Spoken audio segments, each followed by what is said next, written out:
I never thought I would find myself at this crossroads in my life. My name is Jake, and I was married to Emily for 5 years. We had what I believed was a strong marriage. We met in college, where we bonded over late-night study sessions and shared interests in hiking and the outdoors. Our relationship felt like a fairy tale at first. We shared dreams, laughter, and built a life together anchored on love and trust. But like all fairy tales, this one took a dark turn that I never saw coming. There were signs I ignored, of course. Emily started taking more late-night calls, often stepping outside to talk. I brushed it off as work-related stress. She was climbing the ladder at her job, and I wanted to be supportive. I noticed her being more secretive with her phone, changing passwords, and the occasional unexplained late nights out with friends. I let my insecurities creep in, questioning if I was being overly paranoid. After all, she was my best friend and the love of my life. We had shared so much. There was no way she could betray me, right? Then came the weekend I had planned. As a surprise for her birthday, I wanted to take her to a cabin in the woods, a quiet place where we could disconnect from the world and reconnect with each other. I reserved the cabin weeks in advance and made sure to keep it a secret. I even took the days off from work, excited to sweep Emily off her feet and remind her of how special she was to me. I thought this would be a chance to rekindle our romance, which had been feeling stale recently. When I arrived at the cabin, the sun was setting, casting a golden hue over the landscape. I parked the car, my heart racing with anticipation. As I stepped inside, a wave of happiness washed over me, imagining her surprised face. I had even stocked the fridge with her favorite wine. But as I moved around the cabin, something felt off. The atmosphere was thick with an unsettling energy. I brushed it off, chalking it up to nerves. That's when I noticed the text messages on her phone, which I had forgotten charging on the kitchen counter. The screen lit up as I approached, revealing a string of messages. The first one was from someone named Mark, which struck me as odd. I had never heard of him before. Curiosity got the better of me, and I clicked on it, exposing a conversation filled with flirtation and innuendos. My heart sank as the realization hit me like a freight train. The messages detailed provocative exchanges about meeting up and plans that involved more than just casual drinks. I felt a cold sweat break out across my forehead as I read the messages, the bile rising in my throat. The name of Mark rang a bell. I remembered him as my childhood mentor, the man who had helped me navigate my struggles during my parents' divorce. Talk about a double betrayal. I was crushed. The betrayal felt like a physical blow to my chest. I had trusted Emily implicitly and had admired Mark for years. My mind raced as I tried to process the betrayal. I felt like I had been punched in the gut, my world spinning out of control. I couldn't stay in that cabin any longer. I needed to confront the reality of what I had just discovered. I drove back home, my mind racing with anger and disbelief. I couldn't fathom how this could happen. I had shared my life with Emily, loved her unconditionally, and stood by her through thick and thin. The thought of her with Mark made my blood boil. I had to confront her. I needed answers, and more importantly, I wanted to see her reaction when I revealed that I knew everything. As I reached home, the house felt alien to me. The walls seemed to close in, the air felt heavy. I stormed inside, and there she was, lounging on the couch, scrolling through her phone. She looked up, her smile fading as she noticed the tense expression on my face. "Jake, what's wrong?" she asked, her voice laced with an unsettling mixture of concern and innocence. I took a deep breath, my heart pounding in my ears. "We need to talk, Emily." The confrontation was set in motion, and I was about to unravel the web of lies she had carefully woven around us. I could feel my throat tightening as I prepared for what would undoubtedly be one of the toughest conversations of my life. I needed to know why. I deserved to know the truth. I stood there, frozen for a moment, staring at the woman I thought I knew. Emily looked at me, a flicker of worry flashing across her face. I took another deep breath, steeling myself for what I was about to unleash. I had spent the entire drive home rehearsing my words, the painful confession I was about to make. Yet now that I was here, the gravity of the situation felt overwhelming. "Emily, I saw the messages," I said, my voice steady but laced with the anger I struggled to suppress. "I saw everything between you and Mark." Her reaction was instantaneous. The color drained from her face, her mouth opened slightly as if attempting to formulate a response. "What do you mean? What messages?" She stammered, feigning ignorance. I held up my hand, cutting her off before she could weave her web of lies.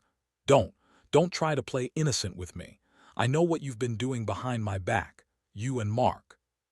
For a brief moment, I saw a flicker of fear in her eyes, but it quickly morphed into something else, a defensive posture that made my skin crawl.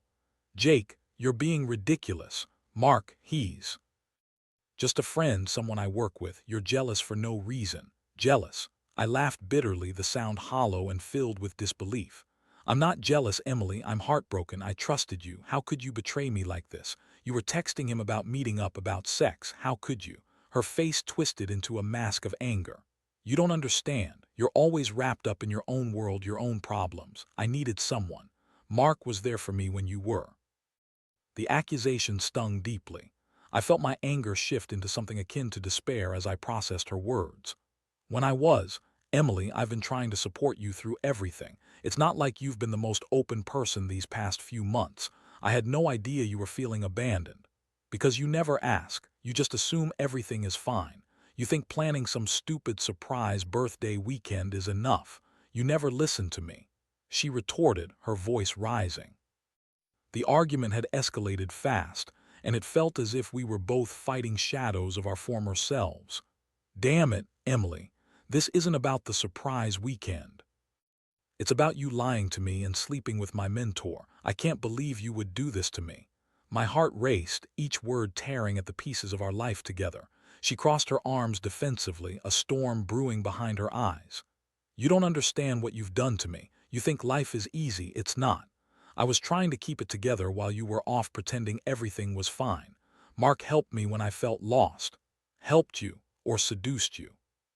The bitterness in my tone hung heavy in the air. "You could have come to me. You could have talked to me. Instead, you chose to betray me with him." Emily remained silent for a moment, her eyes darting away, avoiding my gaze.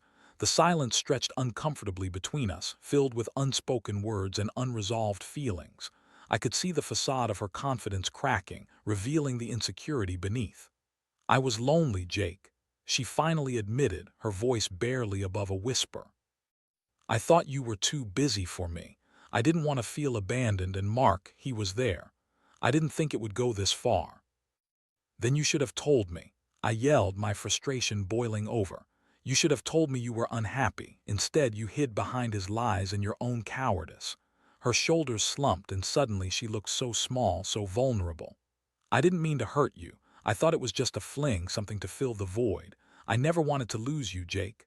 The emotional turmoil within me reached a breaking point. I was furious, hurt, and confused. How could someone I loved so deeply betray me? The anger morphed into sadness, and I felt tears prick the corners of my eyes. "Emily, what do you want from me? What can I do to make this better? Forget it ever happened. I'll break things off with Mark and we can work through this together. I love you, Jake." She pleaded, her voice desperate. But deep down, I knew I couldn't just forget. The trust between us had shattered, and I was left standing amidst the wreckage of our relationship. Was love enough to fix this? I didn't know.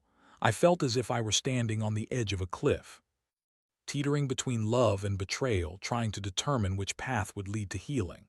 "Emily, I need to think," I said, my voice trembling. It was the only thing I could manage to say as I turned away from her, trying to catch my breath. I walked out of our living room into the silence of the rest of the house, my heart heavy with the weight of betrayal and the uncertainty of what lay ahead. I needed time to process everything, but the question loomed large. Could I ever truly trust her again? The days that followed the confrontation felt surreal. I was caught in a haze of confusion, pain, and anger. I moved through the motions of my daily life like a ghost, barely registering the world around me. Friends reached out, asking if I wanted to hang out, but I couldn't muster the energy to engage. How could I explain the turmoil inside me? How could I explain that the woman I had devoted myself to had betrayed our vows with someone I once looked up to? Emily tried to reach out to me, constantly texting and calling, but I was in no mood to engage. I needed space, time to think, to heal. Every time I saw her name flash on my phone, A mix of anger and heartache surged within me. I felt like I was living in someone else's life, a life that had been perfect and now lay in ruins. One evening I returned home after a long walk, hoping the fresh air would clear my head. As I entered the house, I found Emily sitting on the couch, looking lost and vulnerable. She had tears in her eyes, and for an instant I felt a rush of sympathy. But the anger bubbled up inside me again, reminding me of everything I had discovered. "Jake, please," she said, her voice cracking. "I'm really sorry. I know I messed up. I can't express how much I regret what I did. I want to fix this. I want us to be okay again." "Fix this?" I echoed bitterly, the hurt spilling over. "How do you expect to fix this? Do you think saying sorry is enough? You betrayed my trust, Emily. You chose to sleep with Mark instead of talking to me." I know, I was stupid. I let my insecurities get the better of me, but please just give me a chance to make it right." She reached out for me, but I stepped back instinctively. "I don't even know who you are anymore," I said, my voice low and filled with pain. "The woman I thought I married would never do something like this. You didn't just cheat on me, you cheated on the life we built together." She looked hurt, and for a moment I saw a flicker of the Emily I loved, but it quickly faded. "I made a mistake, Jake. A terrible mistake, but I love you. I want to work on this together. We can be stronger if we fight for our relationship." I hesitated, feeling the weight of her words. Part of me wanted to believe in the love we had shared, the connection that seemed unbreakable just weeks prior. But in the absence of trust, love felt hollow, like an old photograph faded with time. "I don't know if I can trust you again," I confessed, the vulnerability of my own emotions overwhelming me. "I don't know if I can forget what you did," she nodded, wiping her tears. "I understand. I know it will take time, but I'm willing to do whatever it takes." The sincerity in her voice tugged at my heartstrings. I could see the desperation in her eyes, the longing for forgiveness. But could I truly forgive her? Images of her with Mark flooded my mind, and I felt a knot form in my stomach. That night I lay in bed, staring at the ceiling, replaying our conversation. My thoughts raced. Part of me wanted to fight for our marriage, to give her another chance. But another part screamed that I was merely prolonging the inevitable. I had never anticipated the depths of betrayal I would face. As I drifted into a restless sleep, I made a decision. I would not rush into anything. Instead, I needed to gather my thoughts and figure out where I stood. I would give Emily a chance to prove herself, not just with words but with actions. But there would be conditions. Over the next few days, I focused on myself. I spent time with friends and immersed myself in my work, hoping to distract myself from the emotional chaos. Yet, every time I returned home, I was reminded of the unresolved tension between us. Emily put on a brave face, attempting to create a semblance of normalcy, but it was clear that things had changed irreparably. Eventually, I found the courage to sit down with her again. "Emily," I began, my voice steady, "I've thought long and hard about us. I don't want to throw away our marriage, but I need to set some ground rules if we're going to work through this." She listened intently, nodding as I spoke.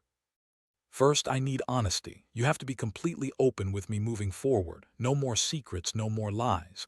"I promise," she said, her voice earnest. "Second, I want to go to couples therapy. We need a neutral ground to work through our issues. I can't do this alone." "Of course," she agreed, her relief palpable. "I'm willing to do whatever it takes. I want us back." And finally, I added, "no contact with Mark. I don't want to hear his name again. I need to know you're serious about this." Emily hesitated. "I'll cut him off if that's what you need. I will." As I watched her, I felt a flicker of hope, but it was faint. The emotional scars were still raw, and our journey would not be easy. I couldn't ignore what had happened, but I could take the first step toward rebuilding. The road ahead was uncertain, but I had made my choice. I was willing to try. For now, the possibility of healing and rebuilding our trust was enough to keep me moving forward. I had learned that love is not always perfect. It's messy, it's complicated, and sometimes it takes a deep betrayal to reveal the strength of a relationship. The weeks that followed were a whirlwind of emotions. Emily and I started attending couples therapy, which felt awkward at first. Sitting in front of a stranger with our marriage in shambles wasn't exactly the romantic setting I had envisioned for our future.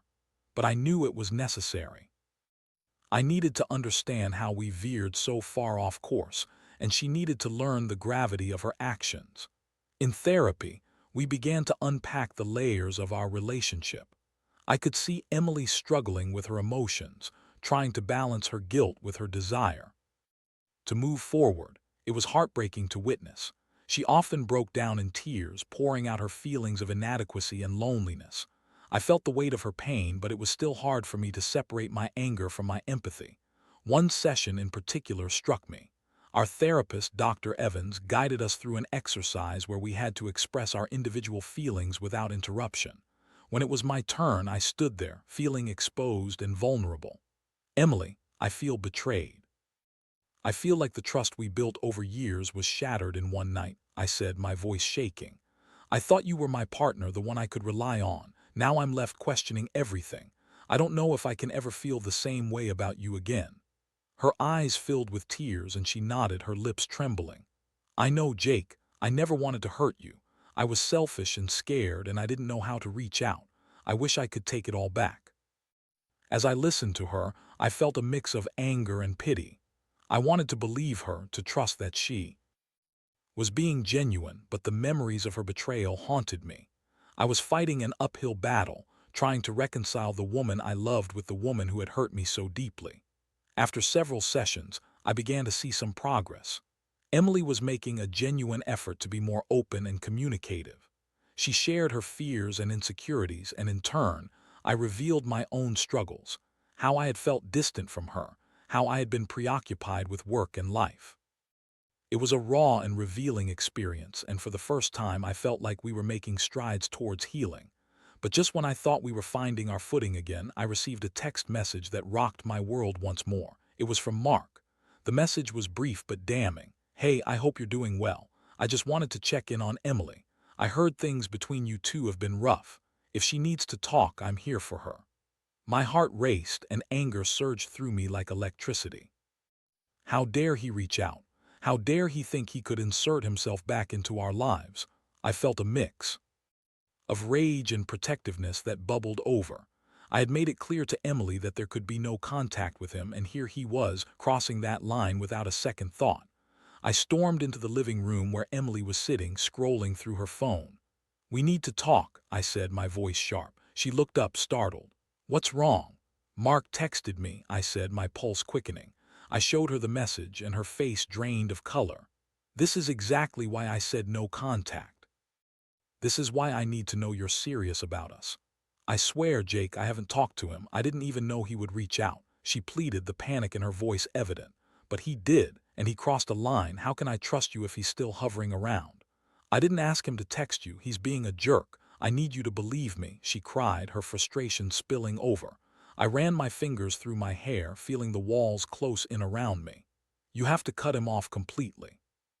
I can't handle this. The past is still fresh, and now he's come back into our lives like it's nothing. You have to protect our marriage." "I will. I promise I'll block him. I'll do whatever it takes," she said, her voice breaking with emotion. I watched her, my heart heavy with doubt. Could I believe her? Could I trust that she would finally take the steps necessary to sever ties with him once and for all? I could see the sincerity in her eyes, but the shadows of betrayal clung tightly to my mind. That night, after an emotionally charged discussion, Emily blocked Mark's number and deleted him from her social media. It was a small victory, but it felt monumental in the context of our healing journey. I wanted to trust her, to believe that we were both making strides toward rebuilding our relationship. In therapy, we addressed the issue head-on. Dr. Evans guided us through a discussion about boundaries and trust. It's essential that both of you feel secure moving forward. Trust takes time to rebuild, and it's clear that there are still lingering feelings of anger and betrayal, Jake. Remember, it's okay to express those feelings, she encouraged. I nodded, grateful for the guidance. "I just don't want to feel like I'm competing with Mark. It's infuriating to think about her being with him while we're trying to work through this." Emily chimed in. "I would never choose him over Jake, I promise. I made a mistake, and I'm committed to making it right. I want to be with Jake, and I want to prove that to him." Hearing her say that felt like a small balm on my aching heart. But as the days turned into weeks, I knew the journey was far from over. Every time I saw her pick up her phone, a knot formed in my stomach, and I found myself questioning whether I was truly ready to forgive and move forward. Slowly, we began to rebuild our routine. We started going on small dates again, trying to recapture the magic we once had. But the shadow of her betrayal loomed large, and every laugh, every intimate moment felt tinged with doubt. I wanted to believe that we could overcome this, but the question still lingered. Was I strong enough to forgive her, or was I merely setting myself up for more heartache in the future? As I lay awake one night, staring at the ceiling, I knew that the answer would shape the rest of our lives together. As the days turned into weeks, I found myself caught in a relentless cycle of emotions. Emily and I were navigating uncharted waters, attempting to rebuild what felt irreparably broken. Our therapy sessions had become a regular part of our lives, and while we were making progress in some areas, the underlying tension remained palpable. Every interaction felt heavy, loaded with unspoken words and unresolved feelings. I often caught myself dwelling on what had happened, replaying past moments in my head like a broken record. The images of Emily and Mark together haunted me, making it hard to eradicate the gnawing insecurities that crept in at the worst moments. One evening, as we sat across from each other at our dining table, I noticed Emily looking particularly distant. She had been quiet during dinner, her food barely touched. I could sense something was off, and it didn't take long for my curiosity and concern to bubble to the surface. "Emily, what's going on?" I asked gently, putting my fork down. "You seem miles away." She glanced up at me, her eyes filled with a mix of apprehension and sadness. "I've just been thinking about us, about everything that's happened. I feel like I've hurt you so much and I don't know how to fix it." I felt a pang of sympathy. "You've got to give it time. It's not something that can be fixed overnight." "I know, but I feel like I'm still waiting for you to forgive me, and I don't want you to resent me," she said, her voice trembling. "Emily, I'm trying my best to work through this. But trust is fragile. It takes time to rebuild, and sometimes I wonder if we'll ever get back to where we once were." I responded, my heart heavy. Her eyes filled with tears, and she wiped at them angrily. "I don't want to lose you, Jake. I will do whatever it takes, I mean it." I reached out, taking her hand. "I appreciate that, but right now, I need to focus on sorting through my feelings. I don't want to rush anything or force a resolution that isn't there." She nodded slowly, looking more defeated than ever.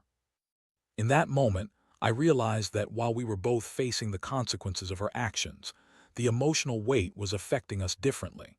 I could see how deeply she was struggling with guilt, but I was equally wrestling with my own feelings of betrayal. As we continued to navigate our new reality, I found myself unexpectedly drawn back to the moments we used to cherish. Hiking in the mountains, cooking dinner together, quiet nights watching movies. I missed the way we used to connect effortlessly, how we could communicate without words. I wanted to reclaim those moments, to feel something genuine again. One weekend, I suggested we revisit a favorite hiking trail. "Let's escape the city for a day. I think it would do us good," I proposed, a hint of hope in my voice. Emily's face brightened, and for the first time in a while I saw a spark of the woman I fell in love with. "I'd love that, just us, like old times." We set out early the next morning, the sun breaking through the trees as we trekked along the familiar path. The air was crisp, filled with the scent of pine and earth. As we climbed higher, I felt the weight of our troubles begin to lift, even if just a little. We hiked in companionable silence, occasionally stealing glances at each other, sharing tentative smiles. There was something cathartic about being out in nature, away from the chaos of our lives. With every step, I felt the tension ease, and I hoped that perhaps we could recapture some of the magic we had lost. When we reached the summit, we paused to take in the breathtaking view. The horizon stretched endlessly before us, a beautiful reminder of the world beyond our struggles. We stood side by side, the silence enveloping us like a warm blanket. "Do you remember our first hike here?" Emily asked, breaking the stillness. I chuckled, recalling the memory. "You almost slipped into that creek. I thought for sure you were going to fall in." She laughed, the sound genuine and unforced. "And you kept teasing me for weeks about it." As we talked and shared stories, I felt a sense of hope reignite within me. Maybe we could get through this after all. Maybe there was a path forward. That evening, as we sat around our fire pit back at home, roasting marshmallows, the atmosphere felt lighter. Emily leaned in closer, her warmth radiating next to me. "I love nights like this. I've missed it," she said softly, her eyes reflecting the flickering flames. "I have too," I admitted, feeling a flood of nostalgia. "It's moments like these that remind me of what we had. But it's not just about the past," she said earnestly. "I want to create new memories with you. I want to work towards something better together."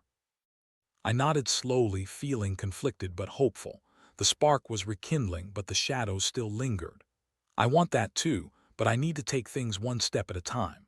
I can't promise that everything will be perfect, but I'm willing to try." In the days that followed, we continued to build on that connection, slowly finding our rhythm again. We talked more openly about our feelings and fears, and I began to feel like we were starting to understand each other on a deeper level. However, just as I thought we were on the mend, a new challenge arose. One evening, as I was scrolling through my phone, I stumbled across a social media post that made my stomach drop. It was a picture of Mark, and in the comments he had tagged Emily, saying, "Good times with an old friend." The photo was innocuous in itself, but the timing was all wrong. Why was he still trying to reach out to her? I felt anger boiling over again. Hadn't we had enough conversations about boundaries? I couldn't help but feel like I was back at square one, doubting everything all over again. I stormed into the living room where Emily was watching TV. "Emily," I shouted, my heart racing. "Mark just posted something and you're tagged in it." Her eyes widened, confusion etched across her face. What do you mean?" I showed her the post, my emotions spilling over. "How is this okay? We've talked about him not being in our lives, and yet here he is still trying to claw his way back in." Emily's expression shifted from confusion to concern, and I could see genuine remorse in her eyes. "I didn't know. I haven't spoken to him since you told me to cut him off. I swear, I'll untag myself and tell him to stop contacting me." "Do it now," I snapped, my frustration boiling over. As she fumbled with her phone, I felt the familiar knot of anger and betrayal tighten in my chest. It was clear that despite our efforts to rebuild, the shadows of our past still had the power to disrupt our present. I took a deep breath, trying to rein in my emotions. "I can't keep doing this," I said, my voice low. "Every time I think we're moving forward, something else comes up. I need you to understand how serious this is for me. I can't go back to feeling betrayed again." "I promise I'll handle it, Jake. I really will," she pleaded, her voice filled with desperation. As I watched her, I felt a flicker of hope mixed with anxiety. Could we truly overcome this? Was I strong enough to forgive, to be vulnerable again? I knew that the road ahead would be difficult, but I also realized that it was a journey worth taking if we both committed to it fully. And so I resolved to fight for our love. Whether it would be enough remained to be seen, but I was willing to do whatever it took to reclaim what we had lost. I just hoped that this time we could navigate the darkness together and find our way back into the light.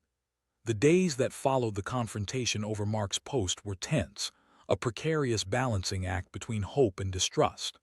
I watched as Emily took the initiative to untag herself from the photo and sent Mark a firm message, telling him to stop contacting her.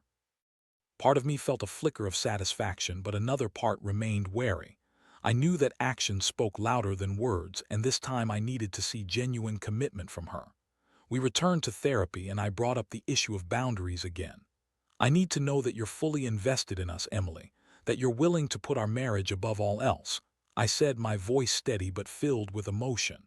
"I am. I promise I'm serious about this.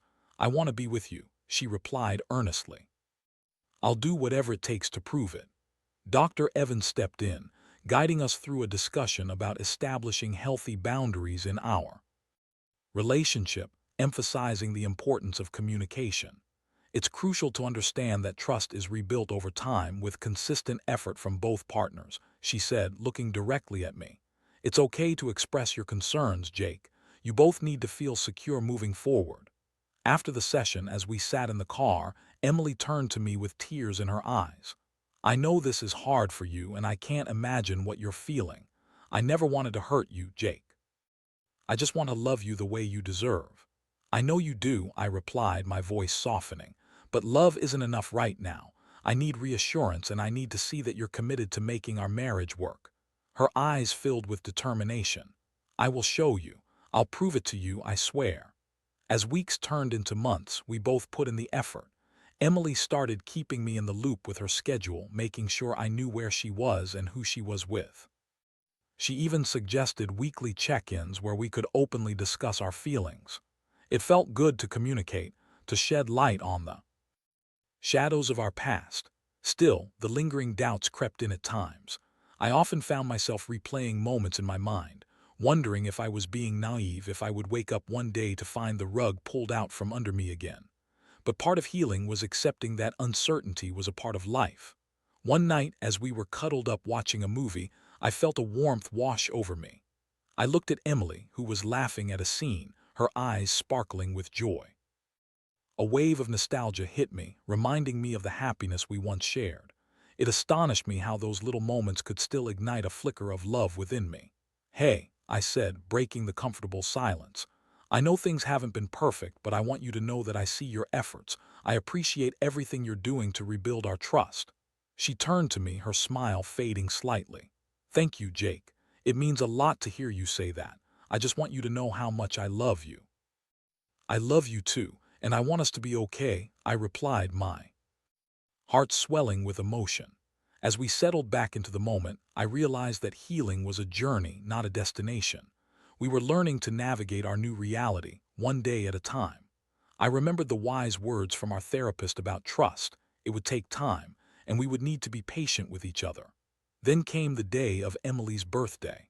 I had planned a surprise gathering with our closest friends, hoping to celebrate not just her special day, but also the progress we had made together. I decorated our living room with streamers and balloons, and as I worked, I couldn't help but feel a sense of optimism. When Emily walked in, her eyes widened in surprise and her face lit up with joy.